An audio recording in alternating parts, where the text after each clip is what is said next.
So you want to quit your job. You want to leave the whole 9 to 5. You don't want to work at the bank anymore, because that's what people do. They work at the bank, right? Am I right? Do people work at the bank? I don't know, but maybe you want to become an automotive influencer or automotive YouTuber. First of all, I absolutely hate those terms. They're cringy, they're disgusting, they feel very self-entitled. Never been a fan of them, so, don't like them. But this is a question that I get asked, well, I actually get a lot of questions asked about how do you get started doing this? How much money does it pay? How much work really goes into it? So we're gonna answer a lot of those questions today, ranging from how much you can expect to make. Right now, our channel sits at about 80,000 subscribers. We average around 500 to 600,000 views per month. And we'll go into the details of kind of how much you can expect to make on that spectrum, all of the back end things, how to get started, what you can expect, and kind of go from there. Now, one of the first questions I always ask people whenever they ask me about how they get into doing YouTube full time or how they get into doing it as a job, the first thing I ask them is, why do you want to get into YouTube? What are you doing? Like, what are your goals with it? When people immediately tell me that they want to get into YouTube for money, I tell them to stop right there. If your entire intention of getting into YouTube is like only to make money, you're not going to last long. There is so much more work that goes into making these videos and actually putting out content than I think a lot of people realize. If you don't enjoy the process of picking up a camera, shooting a video, editing a video, being engaging with everyone, you're not going to last long. And I'm not saying that to be like a butthole or like a dildo or a donkey or anything like that, but it's the truth. You have to be able to enjoy the process of making the videos, editing them, uploading them, and then engaging with your audience. Like 100%. You guys see it in 99.9% of the videos we make. I try my damnedest to get back to every single comment that you guys post, because your guys' time is just as important as mine. So if you take the time to leave a comment, I'm going to take the time to at least give you a response, and hopefully an educated response at that. Now for me, and I know for a lot of other automotive YouTubers out there, we never went into this with the intention of it becoming a full-time job. When I first started making videos for you guys, it was because I wanted to be able to help out where I could, because I got frustrated with working on my cars that I couldn't find DIY install videos or how-tos or discussion videos on a lot of the topics that I was searching. They were buried in old forums that had been crumbled by time and all these other posts just stacked on top of them. So for me, it was trying to help out where I could and make these videos that I felt were lacking in the community. And when it comes to automotive YouTube things, this can be like people at Car Spot, people that just do like vlogs, people that go out and cover events, people that do what I do where it's discussion videos, install videos, and kind of a mix of vlogs. Vlogs are a weird topic that we'll get into in a little bit because I still feel like super weird about them. You have to have passion of making the videos, otherwise you're gonna get burnt out, you're gonna get discouraged, and you're not gonna wanna keep making them. So for me, it just started out as a hobby. Now, for the amount of time that it takes to make each video, this can widely vary based off of the different type of automotive content that you wanna make. I know there's people out there called like Life of Palos that do a lot of like news coverage of automotive YouTube channels. You have people out there like Dustin Williams, TJ Hunt that do a lot of like vlogging style stuff. You've got people like me. Is there anyone? You got people like me that do like installs, showing the process of building a car, doing discussion, topic videos, things of that nature, kind of answering your guys' questions to help out where we can. So the facet of automotive content can widely vary, and that's also going to heavily affect your channel. But my big tip to you is don't do something that you're not enjoying. The whole reason that I quit my old job is because we got to a point where we could financially sustain ourselves and continue to make videos that I enjoyed. The whole reason I left my old 9-to-5 cubicle job is because I hated it. I had that terrible, and I'm sure some of you can relate to this, on Sunday night when you got to go to work on Monday, you just dread going to sleep because you just don't want to go to work the next day. You hate your boss, you hate your job, you just don't want to go, and you try to find any outlet that you can. So for us, it was doing these videos that started out just for fun, making videos, enjoying playing with the camera, enjoying the editing process, that turned into a full-time job. Now for the question of how you get started doing it. If you're just gonna want to do it to practice, play with, and get used to it, everybody has one of these. Well, I feel like most people have a cell phone now with pretty decent cameras. Before you decide to commit to going out and buying a full-fledged DSLR point-and-shoot camera, just use your phone for a while.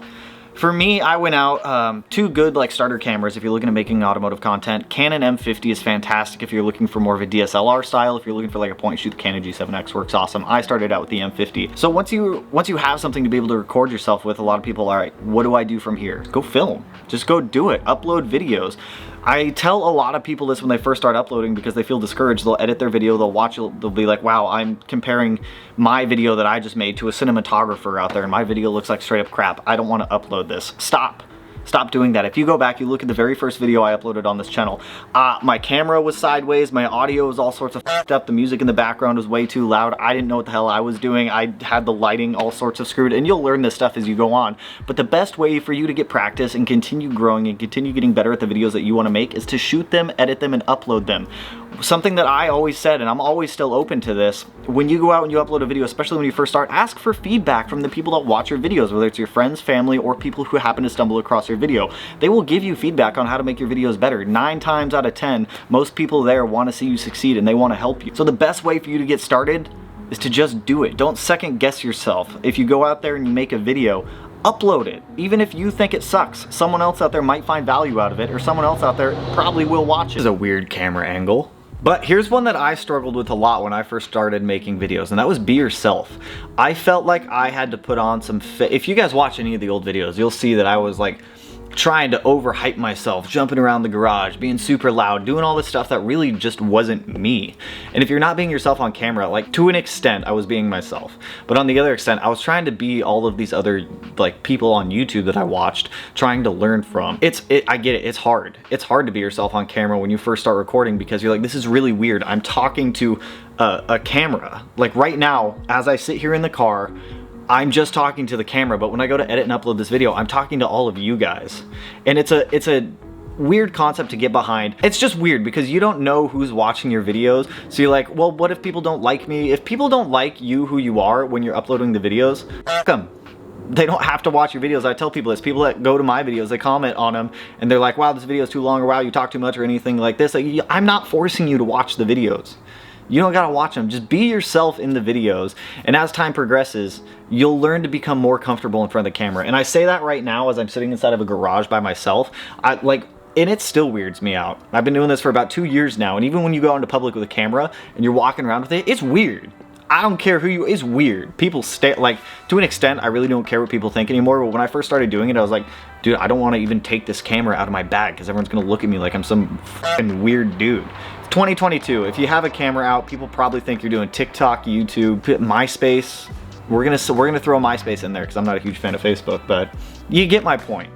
It's hard to be yourself, but try not to take on the persona and the personality of the other people that you watch on YouTube, and just be you. Now, the other thing that I get asked is, how do you get people to watch your videos? How do you get subscribers? And here's what I'm gonna say to you. Don't get discouraged. For the first 7 months, it was like the first 6 or 7 months that I was uploading videos, I would get maybe 10 to 15 views per video until I had the how to make your WXSTI reliable video, and that one got shared around quite a bit, and then that's when we started getting a little bit of traction.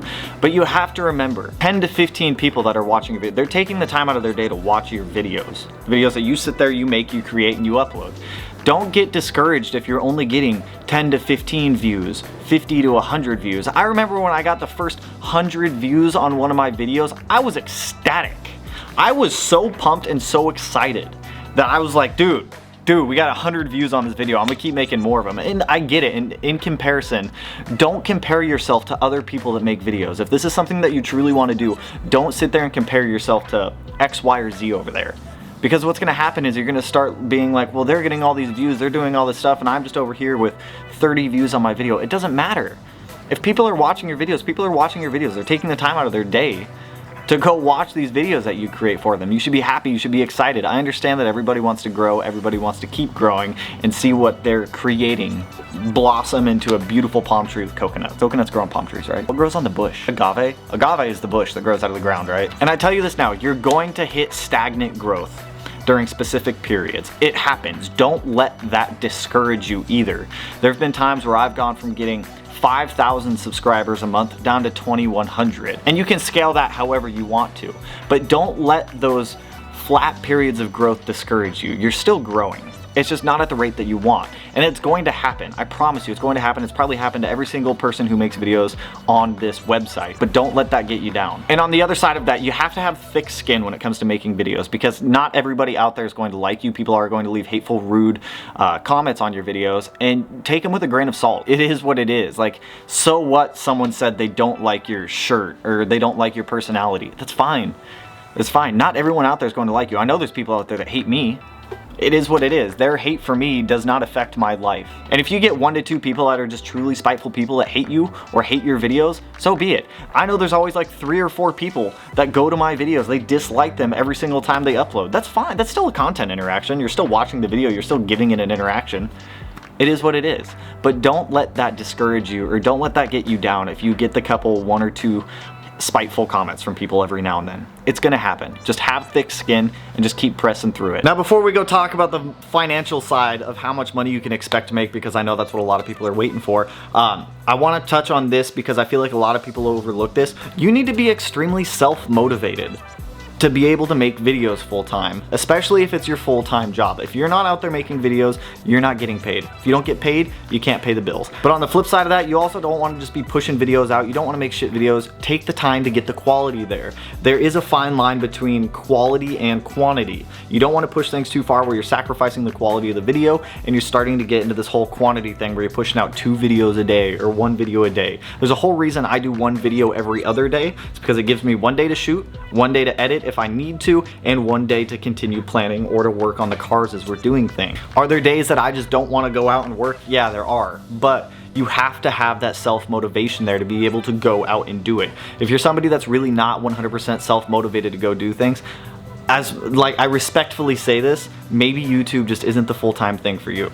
On average, I'd say I spend between 10 and 12 hours a day working, whether that's responding to comments, coming up with new ideas, scripting videos, researching things online, physically working on the cars, shooting the videos, editing the videos, uploading the videos, creating thumbnails. It doesn't matter. There's a lot of work that goes into this. So if you're not someone who's easily self-motivated to be able to go out there and do what you have to do to get things going, I just don't think you're gonna go very far in this. And I'm saying that like wholeheartedly looking out for you, because I don't want to see anybody fail, and I really hope some of this information that I'm giving you guys is of value to you.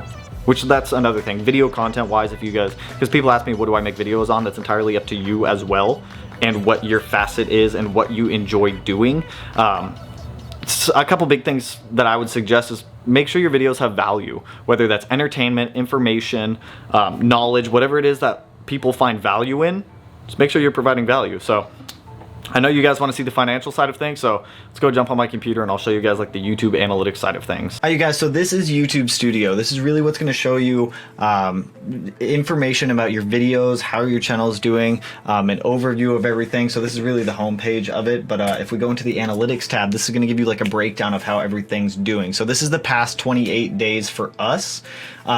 You can sort it out by months, year. You can literally change it to view any information that you want. So for us, this is the past 28 days. As you guys can see, we're averaging about 538,000 views, about 62,000 hours of watch time, about 3,100 new subscribers. There's a subscriber change in the channel, and we're making about $4,500 per month. So this is just for the past 28 days. But I did want to give you guys a comparison of this. So this is as the channel sits at about 80,000 subscribers. But if we go back 1 year to February of 2021, we can see how things have changed. So in February of 2021, the channel was sitting around about 40,000 subscribers. You can see that we're making an average of about $3,000 per month, about a 2,800 subscriber change. Watch time was averaging around 42,000 hours, and views were about 410,000 per month. So you guys can see as things continue to grow over time, obviously revenue and things of that nature are going to change, because I know that's one thing that a lot of people have always been curious about, is how much does YouTube actually pay?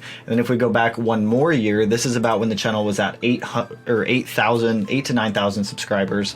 We'll just round up and say about 10,000. You guys can see we're making about $550 a month. We're averaging around 3,100 subscribers per month as well, with about 22,000 hours of watch time and about 227,000 views per month. So you guys can see as things continue to grow, things continue to change. Now this whole estimated revenue number, it's just that, it's an estimation. It's fairly accurate for the most part about how much YouTube actually pays you, but that number is always subject to change. The biggest influence that impacts that revenue number, because I know that's what a lot of people are very curious about, is if we go in here to the revenue tab, this is pretty much how everything is broken down. It'll give you your monthly breakdown so you guys can see. I mean, I'm a pretty transparent and open person, so I don't mind sharing this information with you guys. But you guys can see we range anywhere between, on a bad month, $3,500 to $5,000 on our best month. I think that was the best month I've ever done, actually. It was about $5,000 in AdSense. And keep in mind, if this is something that you want to pursue, have multiple streams of income, because God forbid something happens where you're not making money on YouTube anymore, and you got to pay the bills. Like, I think at this point I have 4 or 5 different income streams, so you have to be able to diversify if this is something that you want to do full time. And you guys can see, like, as videos go, revenue changes. I think the most I've made in a day was about $800, and I think that's a really like big day. But you guys can see, like, videos, they'll show the live streams that we do, premieres, things of that nature, and you can see how that video affects revenue. And one thing that I strongly advise you don't do is don't do like super clickbaity videos where you're like, my STI blows up while I'm driving it, and it's a video of your car and like a spark plug like came out, or your car's just misfiring or something along those lines. Try to keep your videos somewhat in line with what the video is actually about and the video title, so that way they intermesh up. Otherwise, you just avoid the clickbaity stuff. Nobody likes the clickbaity stuff. I don't like the clickbaity stuff. I try to avoid it as much as possible. But I hope this gives you more insight into the revenue side of things, and you can see how things grow over time. Big thing, you need to stay consistent if this is something that you're wanting to do as well. If you're not staying consistent with the videos and the uploads, YouTube seems to forget about you sometimes, and it's not a fun time. So I hope that gives you guys more insight. I'm totally open to questions about any of the YouTube analytics stuff if you guys have them. I'm a pretty open book for anything that you guys may be curious on. So to kind of end this video out, remember, be yourself. Don't get discouraged. If you see like stagnant channel growth for a while, don't let that get you down. If you're getting hateful comments here and there, don't let those get to you. Remember, thick skin, like a Komodo dragon. They got thick skin. If they cut your arm off, you grow that shit back and you just keep going on. And keep in mind, videos, a big tip I have for you guys is make sure your videos have value to people, whether that's just entertainment, that it is information, it's learning, it's progress, it's doing something different, which I guess falls under the terms of could be entertainment, but make sure your videos have value to people. That's all I really got for you guys on this one. If you guys have any questions regarding anything in this video or anything that I didn't touch on that I can personally be of help with, let me know. You guys know I respond to comments. You guys know I do whatever I can. Even if you comment and it takes me like 3 or 4 hours to get back to it, I promise I will get back to it. So with that, that's all I got for you guys on this one. If you found this video helpful, go ahead and hit that like button. Turn it black, blue, green, yellow, purple, silver, cyan, whatever color it turns for you. And the color of the day today, what color should we do? Let's do peach. No, let's do cyan. Cyan is the color of the day today. So with that, and if you want to subscribe to the channel, feel free. I'll put it in one of these corners. I'm not your dad. I'm not going to make you do it. But if you want to, it's there for you. So with that, I will catch you guys in the next one, which hopefully should be getting the 6-cylinder STI a lot closer, because I have a lot of parts getting dropped off today for it. And I have an FA20 getting dropped off today. So that's exciting. So peace out, homies. Woo!